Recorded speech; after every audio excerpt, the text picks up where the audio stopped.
All right, welcome into another edition of Silver Lining Podcast. I'm Adam. Across from me is Rex, Uncle Rex, go Uncle Rex.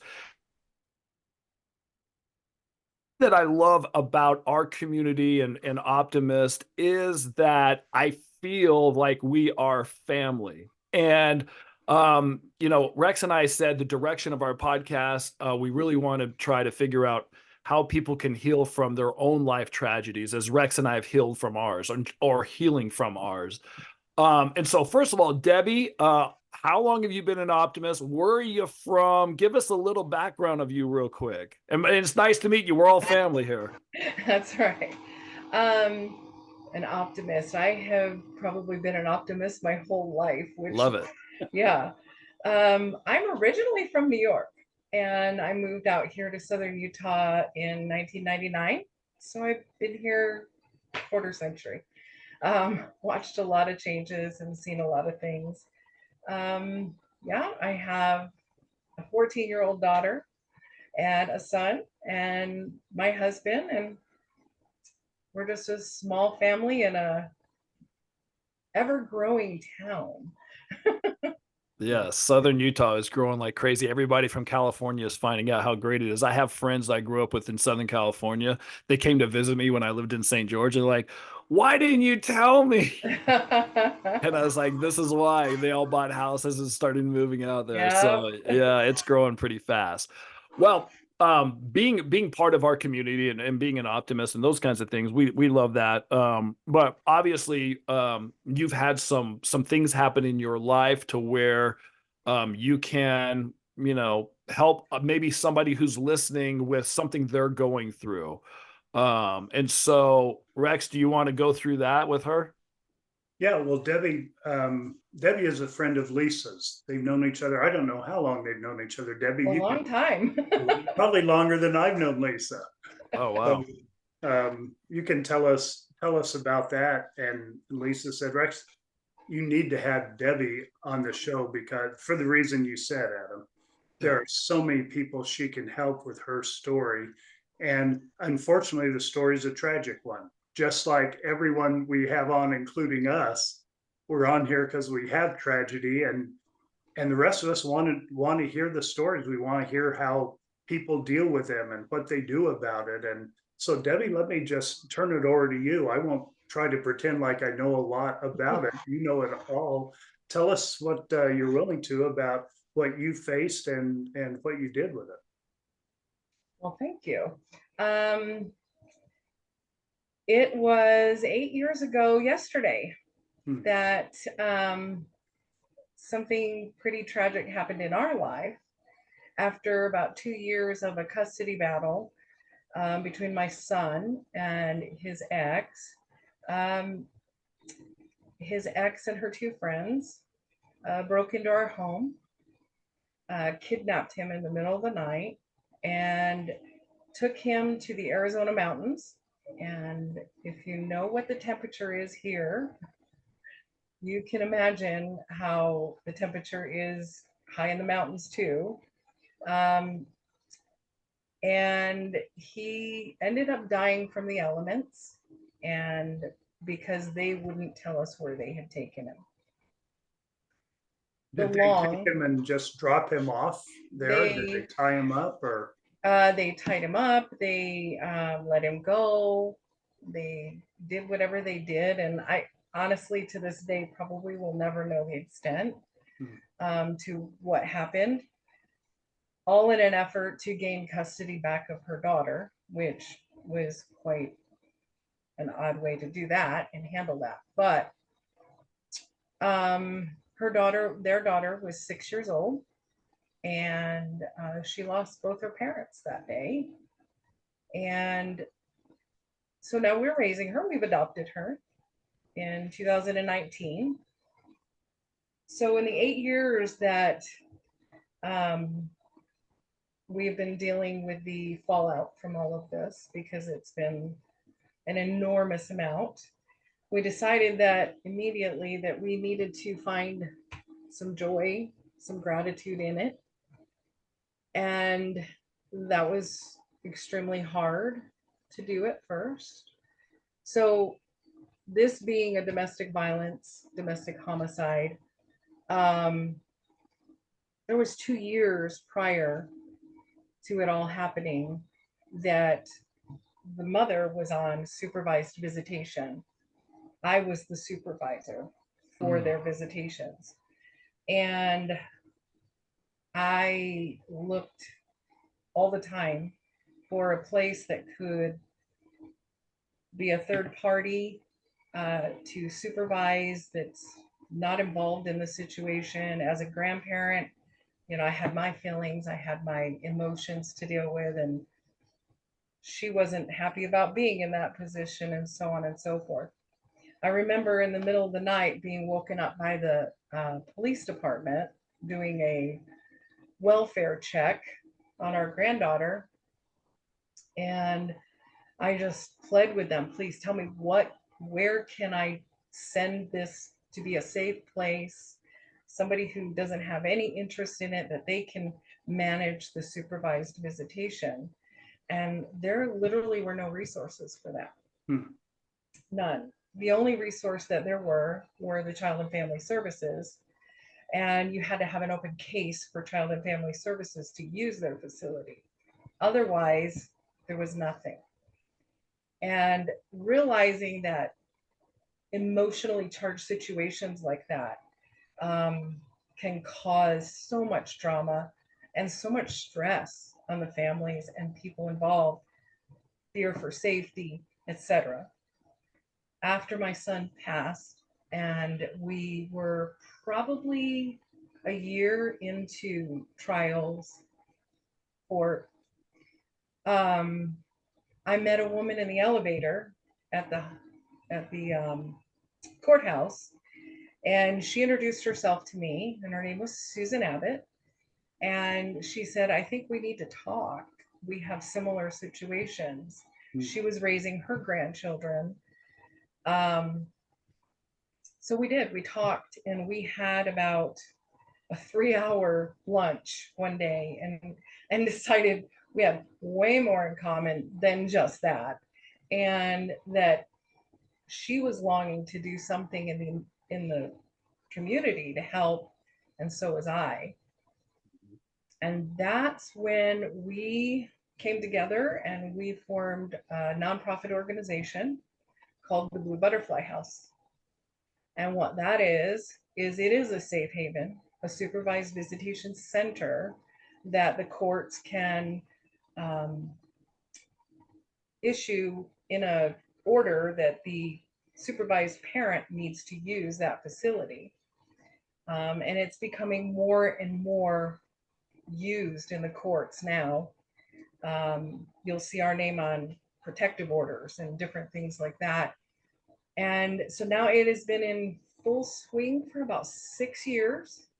Wow. We have a facility. We have people coming in and out of the facility. We've had people that graduated from supervised visitation on out of that. But we are self-funded. So that's always been hard. There are very few grants that we fall into place for.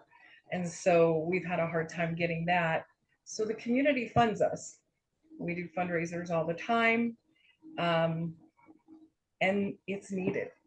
And every day when you see court orders come in and people needing to use the facility, you can understand how much it's needed in our community.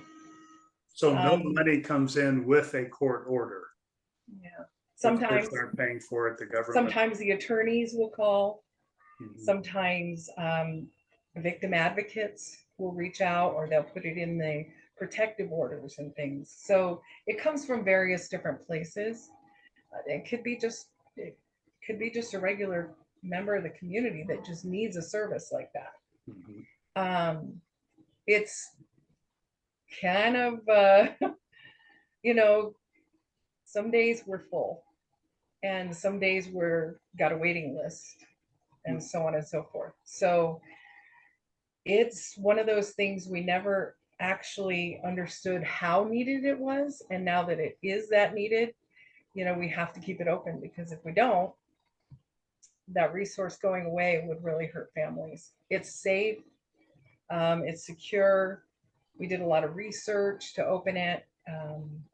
We even compared it with Las Vegas, where they have a facility similar to that, and ours is way better. So, there's a similarity a little bit with your tragedy, and then as you're going through the tragedy, you realize like there's not a safe place to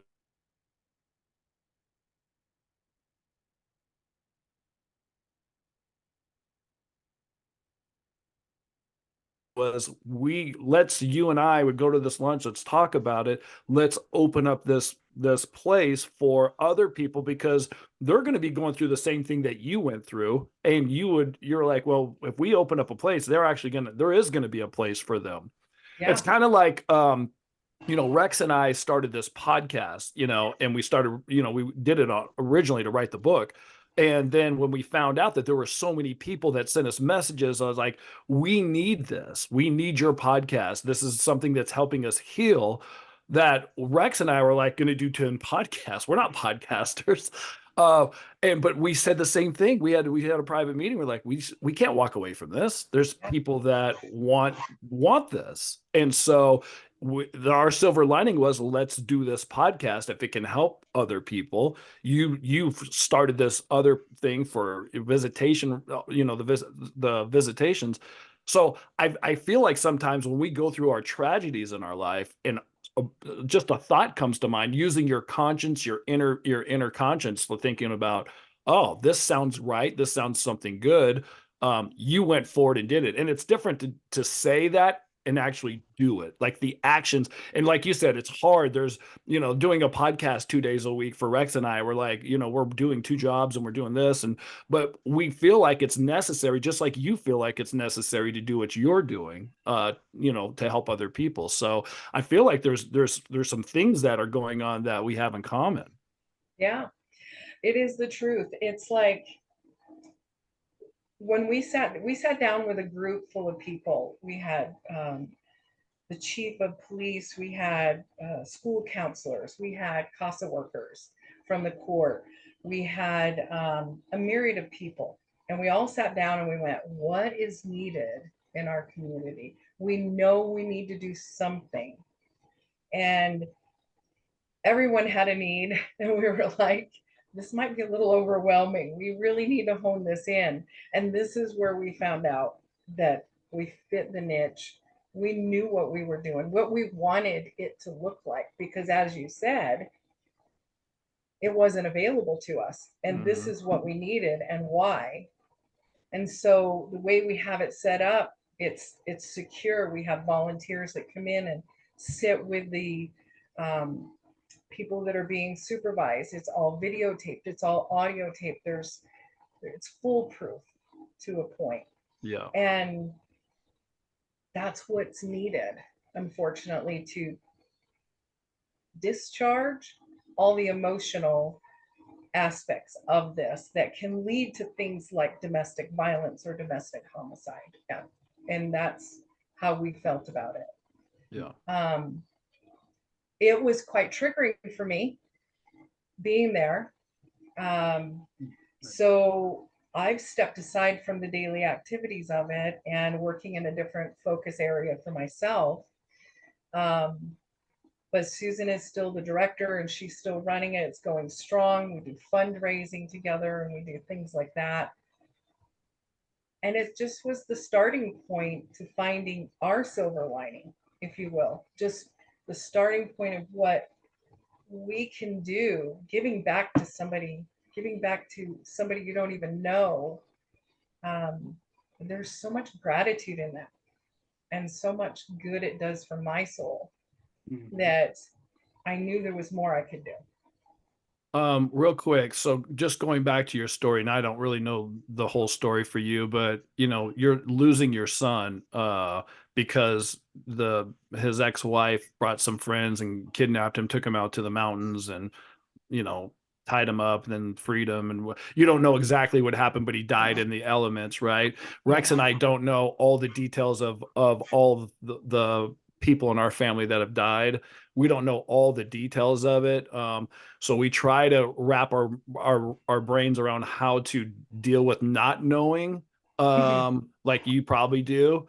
So how do you deal with not knowing? Is there closure for you, or is it just like you're just going to have to let it go at some point? And how did you emotionally deal with that? That's a good question because I have a real struggle with the word closure, especially Right, after this. right, Um, I feel like, excuse me, I feel like um, it doesn't matter what I know, I'm probably never going to get that feeling of closure. We searched for him for 8.5, well, 8 weeks. We had searchers and everybody up on the mountain. And, just not knowing every single day if he was Oh, coming home or where he was or whatnot. Those are feelings and things that I think, you know, closure can't even touch. yep. You people use the word closure as some sort of like we're closing that book on that feeling or emotion, but you can't close those. They will stay with you forever, and I'm okay with that now. I've come to a place in my healing that I can sit with that. It sits with me. And is it okay that it's happened? No. Is it something that I want to make a difference in this world? Absolutely. That's where I find my closure, if you want to call it closure. Okay. Yeah, because I felt the same way after what happened with my family, and me trying to talk to my family about Lori's situation and all that, and getting shut down, not really having, anybody to talk to. At that point, I was just like, the feeling that I had inside was like the lonely, and like, but I also think this, what you experienced to me is probably the worst thing that you can do, is having your child missing and you not knowing if your child is alive or dead and not knowing where they are. To me, that is probably the worst. And I talk about it's got to be the worst feeling in the world, waking up every day not knowing, is my son alive or dead, or what happened to him, or where is he? How can I find him? I feel helpless. All those things. I that's to me is like, I don't know how you actually, dealt with that, because to me that is like the top of the list of, I know I've been through a lot, but I think that is like way above my skill. You know, we did a lot of things to interject. We had a 6-year old, and if you think that that is the highest amount of pain you could feel, Yeah. add explaining to a 6-year old that both Wow. her parents are gone and this is why, and trying to help her with her Mm. um, processing or emotions. At 6 years old, there's just no amount of understanding that a child at that age can go through. I mean, it was like I was talking to somebody who was trying to process things, and you could see it happening on her face every time I mentioned something or tried to explain. And we chose age appropriately to share with her what we could so that she could understand why daddy isn't coming home tonight, why there's police in our house, why so many people are in our yard going out to search for him. Um, so the two of those things were like big balls of pain. Oh, And you had double the level, waiting for him and then telling her, like not knowing what to say to her, and how worrying about her feelings and how she's going to adapt and how she's going to take all this. how she's going to get through, we didn't even know how we were going to get through. Right. So yeah, it's that's Yeah. that's as big I and know real pain, as but it gets. I'm sure your pain is like, that's got to be the absolute worst. Since I don't really know a lot about this case, so the ex-wife and the two friends that came to kidnap and ended up killing. So this all went to court. No one ever said, they never told what happened to him or what they did to him, or There were uh, so many lies and so many people trying to tell on each other and get each other involved in different ways. Just did they and all the go? They're court, all in jail for life or no? no, unfortunately, no. Oh, Well, the man who took him to the mountain in his own car, um, he will be in prison for life. okay, He got 75 years, 29 in federal court, and 46 in Arizona. So he'll go okay, from one to the other. He'll be gone. The mother is in another federal prison for 35 years, which is also given its own issues with my granddaughter. You yeah, know, she doesn't want anything to do with her, doesn't want her fear of her coming back for her, whatnot. And then the driver that drove the two of them to our house, she lives in Washington City, here in St. George area, and she's out. She lives wow. there. So, Yeah, so that's another hard thing to process. yeah. Like who's involved, who's getting what punishment for what they did, what's the consequences, and you, the grandparent, have to sit and watch all this, and the things that you want to see happen to them doesn't happen to them in court, and you just get, it's another stab in the stomach, or Oh, another wave of pain that you have to deal with. yeah, absolutely. Re-victimized over and over and over again, as you already can attest Yes. through your family's trials of their own. Yeah. We were in a position that we were facing 9 trials because we had Arizona State, Utah, and the feds. And part of me wish we could see every single one of those through and see a completely different outcome.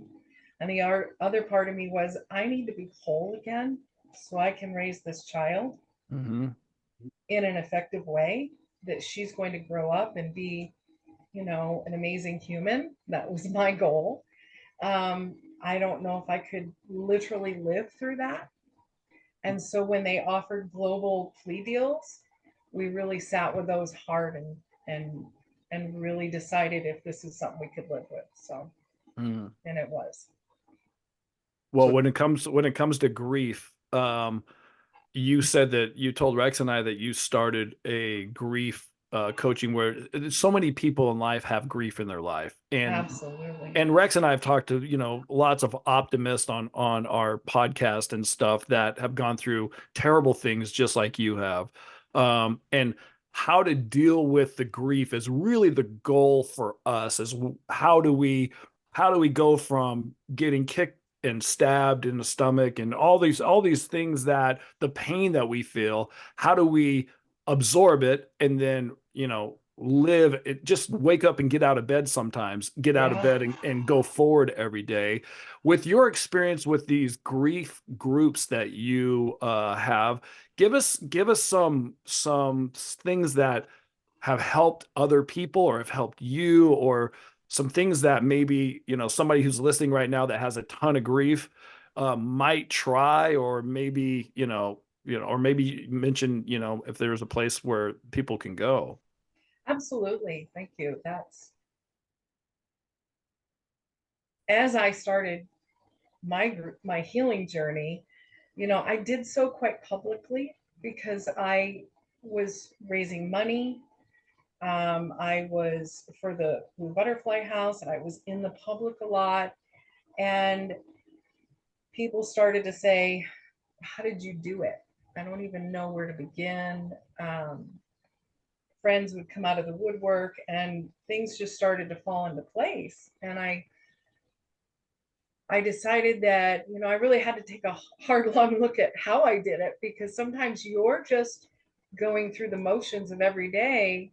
Um, and people say, you're strong. And you're like, yeah, You should have seen me this morning, right? Yes. So, yeah, I don't feel that way. Thank you. I don't feel that way. Thank you. Um, and then I learned that my strength was my resilience. And I learned that um, I'm doing all the things that matter in my life, which is including gratitude on a daily basis. Um, couldn't possibly live without having some gratitude.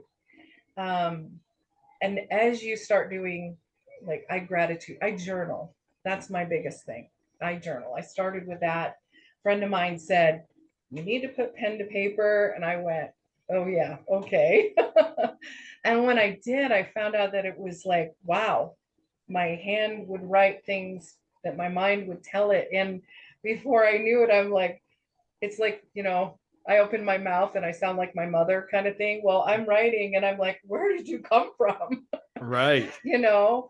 Yeah. And so I would do that as a practice, and I would gratitude journal, and I would just really sit with my emotions on a lot of basis. And some days just let me have them. And then I started by writing a grief journal that people can use, that's got prompts in it that help people with self-care, help people with coping mechanisms, help people with, just getting back into community. Because as you said, a lot of times you want to hibernate, you want to sleep Stay all in day, bed. or you You just shut want the to door and stay stay away in from bed. people, Yes. Yep. right? Yep.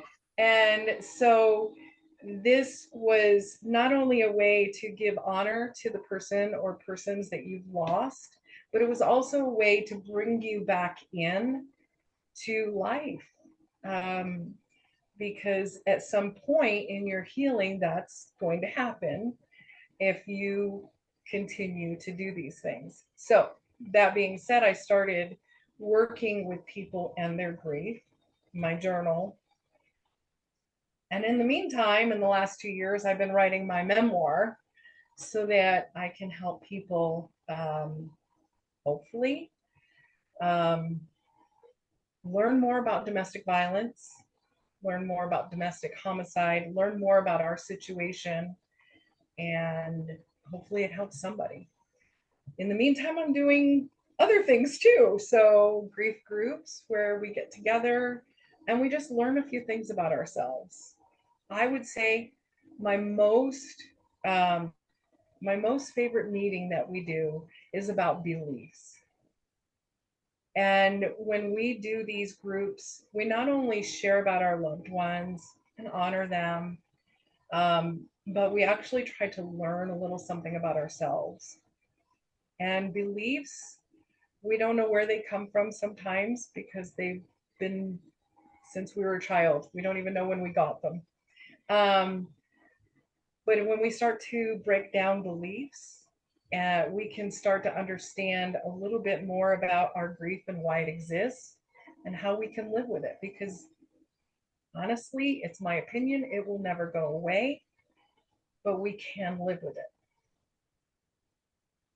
Yeah, I know. I just, you said that, and when I start thinking about how am I going to be healed can I get back to my old self? And this has been Mhm. something I've been talking about the podcast, Rex, for how long? Like since we started, it's like I want to get back to the person that I was before this all happened.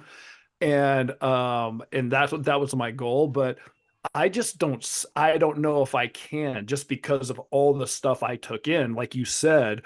But I have to figure out how to live with it, how to move forward, how to get up every day and go on with it and do the best that I can. And try to do, try to get back to as much as my old self as I can. And you mentioned, writing gratitude, and that is such a huge thing, because when you go through something like you've gone through, or Rex and I and our family have gone through, that you could sit there literally every day and just feel sorry for yourself and Yes. just be, why me? Why did this happen to me? My life was so good until this happened.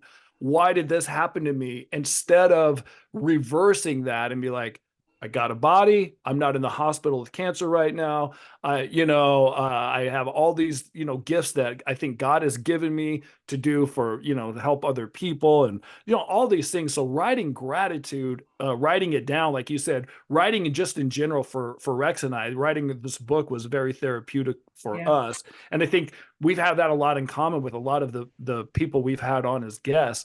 Writing stuff down has really helped a lot of people. really does. And um, I would just like to add that, trusting yourself again, trusting in yourself and your identity, those are parts of grief people don't even understand are parts of grief. And those two things, your role has changed, your life has changed. You can't go back. There's no going back. Yeah. There's only going forward. And when you go forward with what you've learned in the past, you're stronger. It's just, it's accepting that. Because as you said, I want peace back. I want normalcy back. I want to be a grandmother again, not a mom. I want to be this. I want to be that. And I want my job back. I lost a job. Which was I did a too. career. I did too. I did too. I did. Yeah, We it have a was my lot. We career have a for lot in 20 some common. years. Yeah. Yeah. And so, yeah, exactly. I mean, I want to go back, but I couldn't go back now if I wanted to Yeah. because I know too much and I've changed so much Mhm. inside. And so learning to trust that again, that is hard. Sorry, Rex. I hogged up this whole interview. Go Yeah, ahead. yeah, you did. You found someone you could relate with really well. I love this. I love this.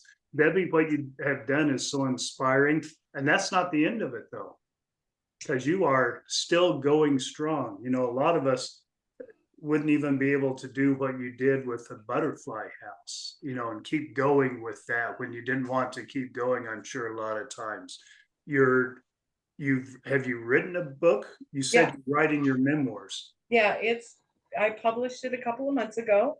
It's called Faith in the Middle. Faith in the Middle. Faith in Okay, the it's your Middle. book. Yeah, and Available on it's Amazon. it's on Amazon.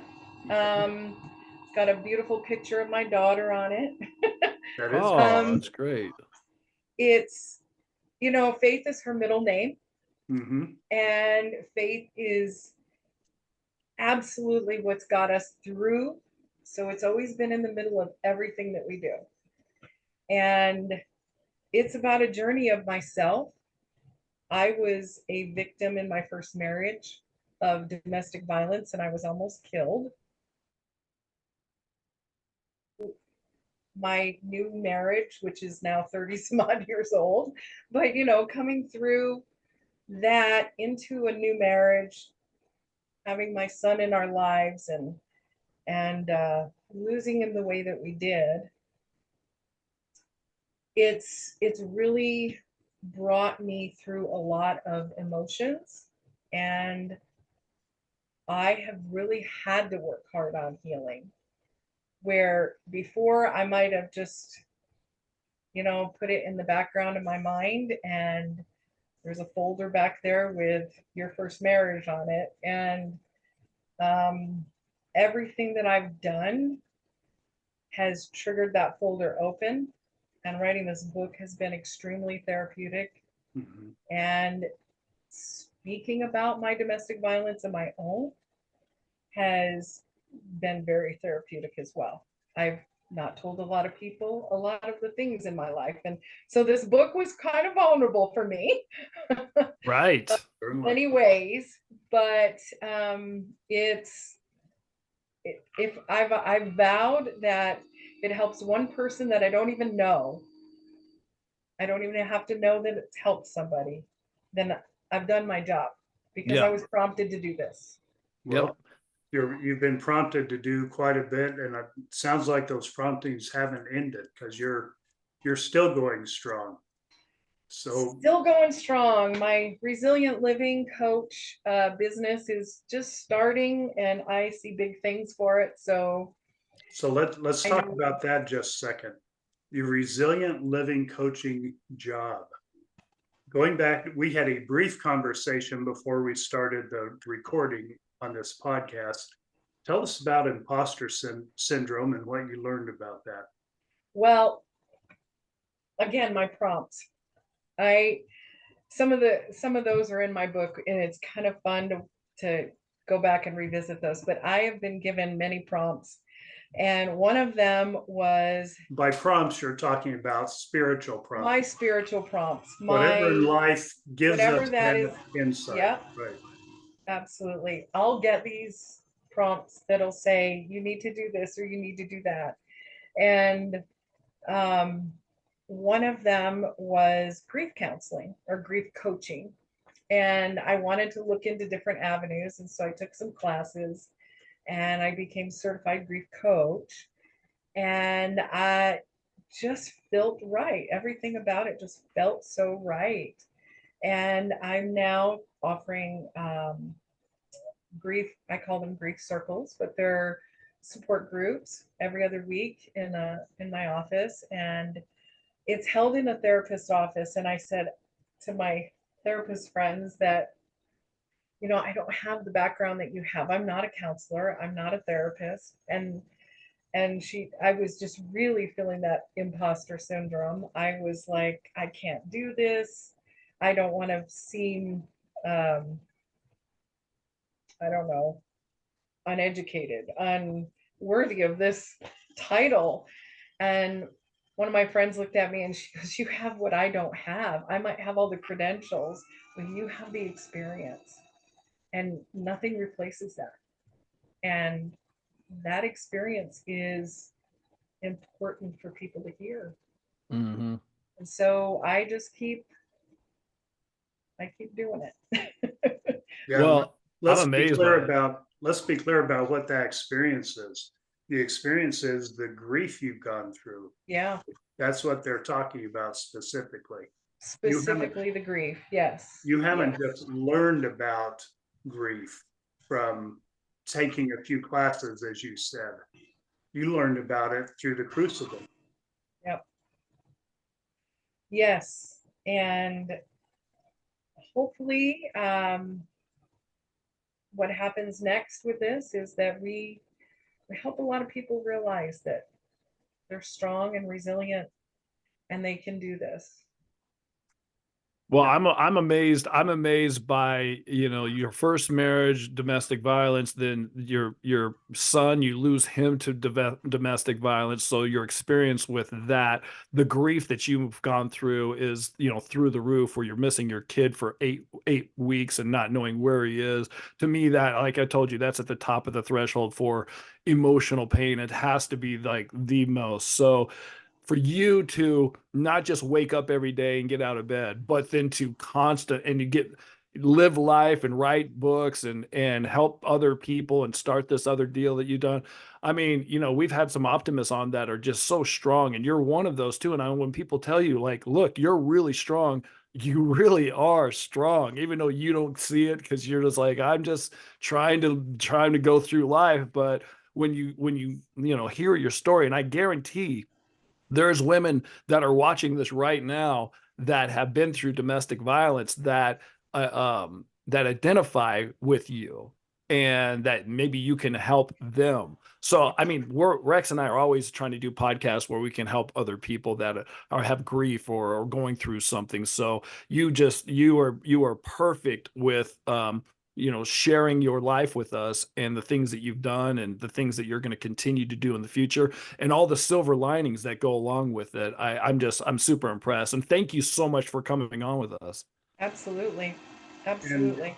to be clear, the groups you do, they are in-person groups. Correct. They are in They are person at the not moment. virtual groups. Okay. We're working on a virtual container that we can do things in. So that is something that we're working for. Well, since our listeners are all over the map, literally, The I'm world map, the world map. there would be a lot of people that would be interested in that when you choose to go virtual too. So we'll keep up on the Debbie story here Yes. on Awesome. Silver Linings podcast. And thanks so much for Well, all of it. Good grief. I'm trying to list all the things you did for us just here in the last 40 minutes or so, and it's a lot. So thank you. You're welcome. Adam, you get the closing remarks. Closing remarks. Debbie, you're amazing. That's it. You are amazing. And we'll talk to everybody soon. Well